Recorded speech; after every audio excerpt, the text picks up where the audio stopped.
primavera de 1941.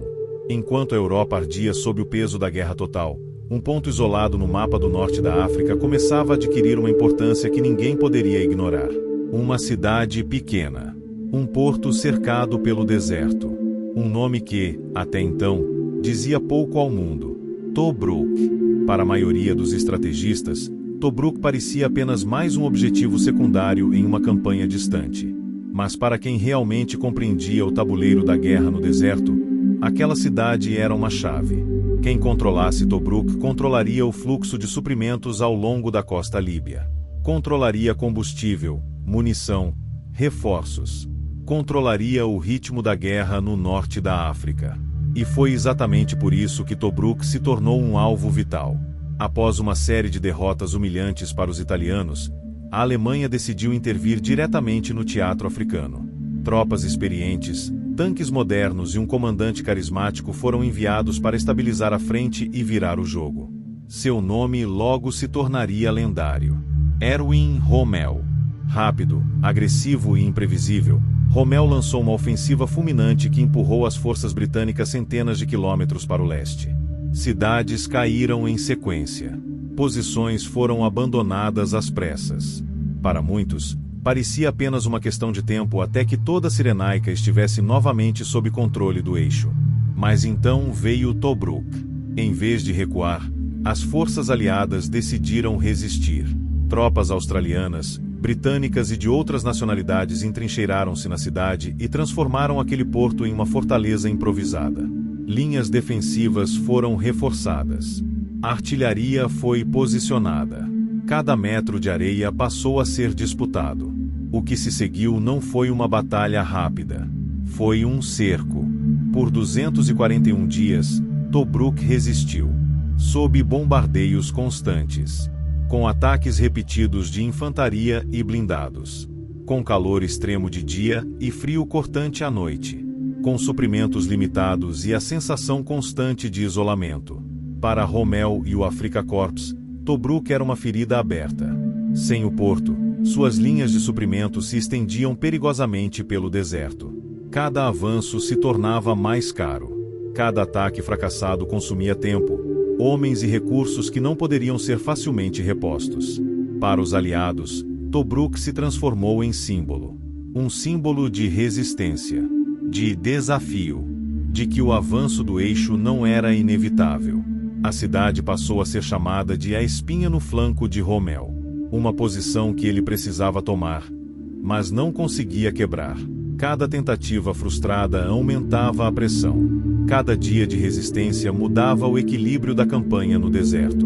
Neste vídeo, você vai entender por que Tobruk era tão importante, como seus defensores conseguiram resistir por tanto tempo, e por que essa batalha aparentemente secundária teve um impacto decisivo em toda a guerra no norte da África.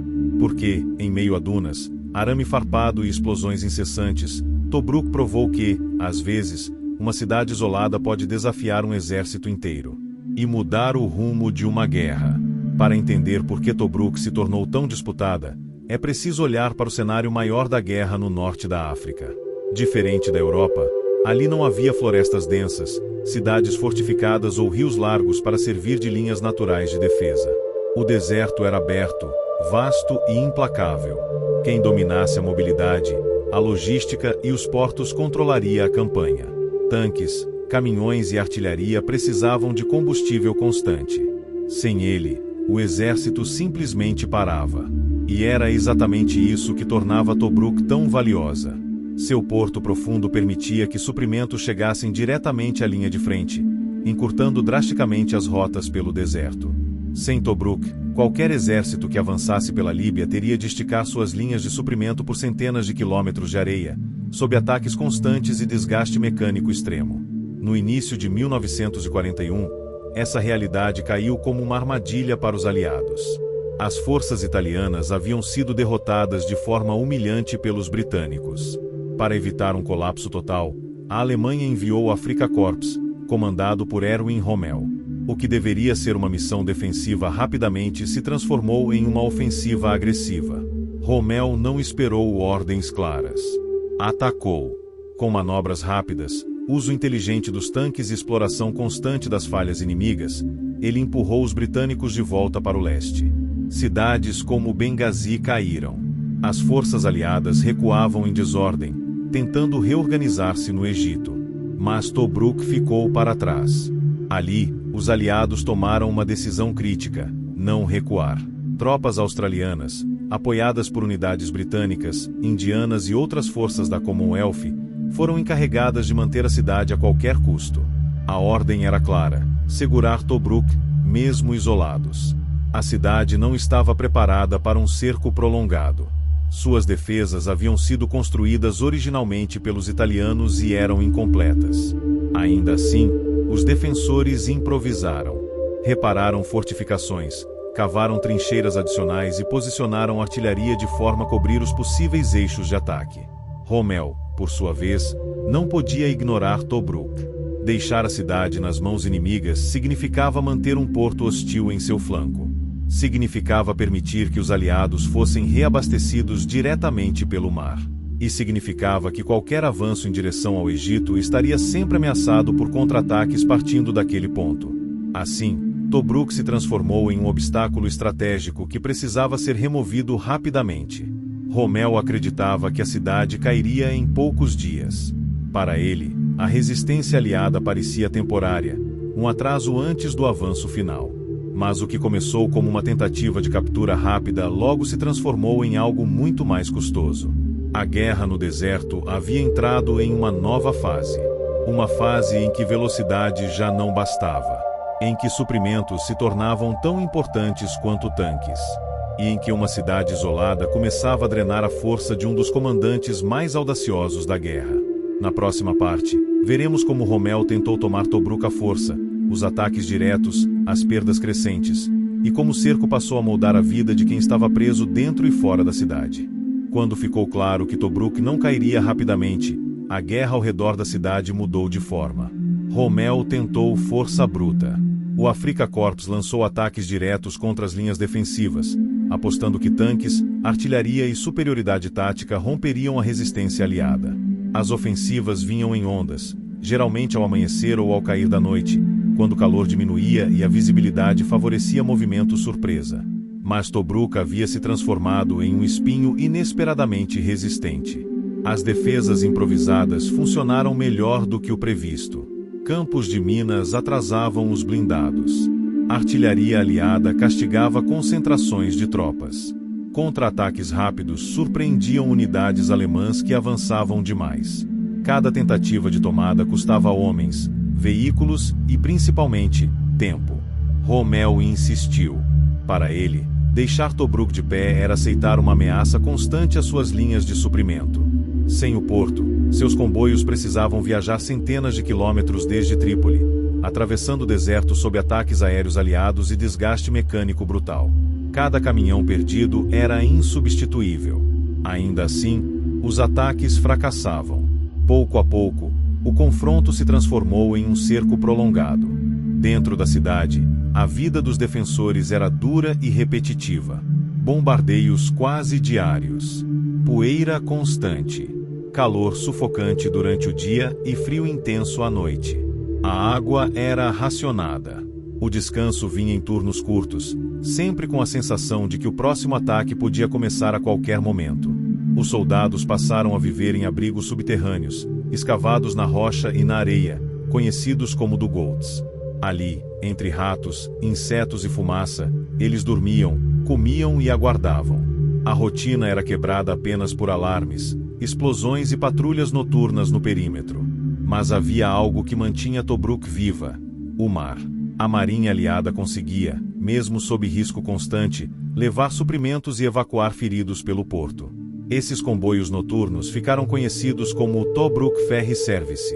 Sem eles, a cidade teria caído. Com eles, a resistência se manteve. Do lado alemão, a frustração crescia. Cada ataque fracassado enfraquecia o Afrika Korps. Combustível escasseava. Tanques danificados não podiam ser substituídos rapidamente. A campanha, que deveria ser rápida e decisiva, tornava-se um desgaste lento e corrosivo. Rommel percebeu que Tobruk não cairia facilmente. A cidade não era apenas um alvo militar, mas um símbolo crescente de resistência aliada. Quanto mais tempo resistia, mais difícil se tornava quebrá-la sem comprometer todo o avanço no deserto. Assim, Tobruk passou de objetivo imediato a problema estratégico crônico. Uma cidade sitiada que continuava lutando. Um porto que se recusava a fechar. Um ponto fixo que drenava a energia de um exército inteiro. Na próxima e última parte, veremos como o cerco finalmente terminou, o impacto da resistência de Tobruk no norte da África e por que essa batalha mudou a dinâmica da guerra no deserto de forma definitiva. Quando o cerco de Tobruk finalmente chegou ao fim, em dezembro de 1941, a cidade não havia sido conquistada pela força do Afrika Korps. Ela havia sobrevivido. Durante 241 dias, Tobruk resistiu contra um dos comandantes mais audaciosos da Segunda Guerra Mundial, Erwin Rommel.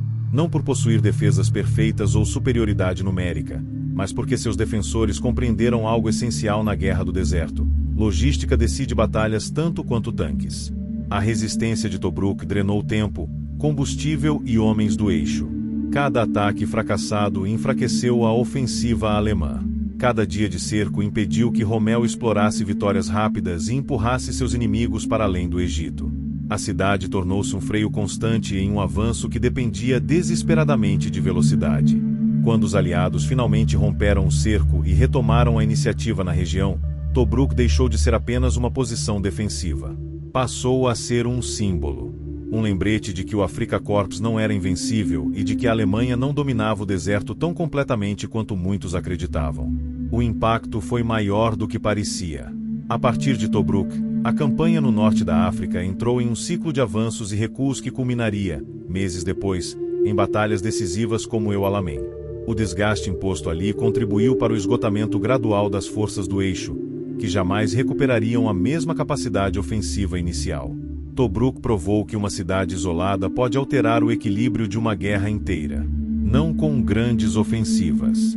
Não com vitórias espetaculares. Mas com resistência contínua, teimosa e estratégica. No silêncio do deserto, entre dunas, arame farpado e explosões diárias, Tobruk ensinou uma lição dura e simples. Nem todo avanço pode ser sustentado. E quando um exército avança além de seus limites, até uma pequena cidade pode se tornar intransponível.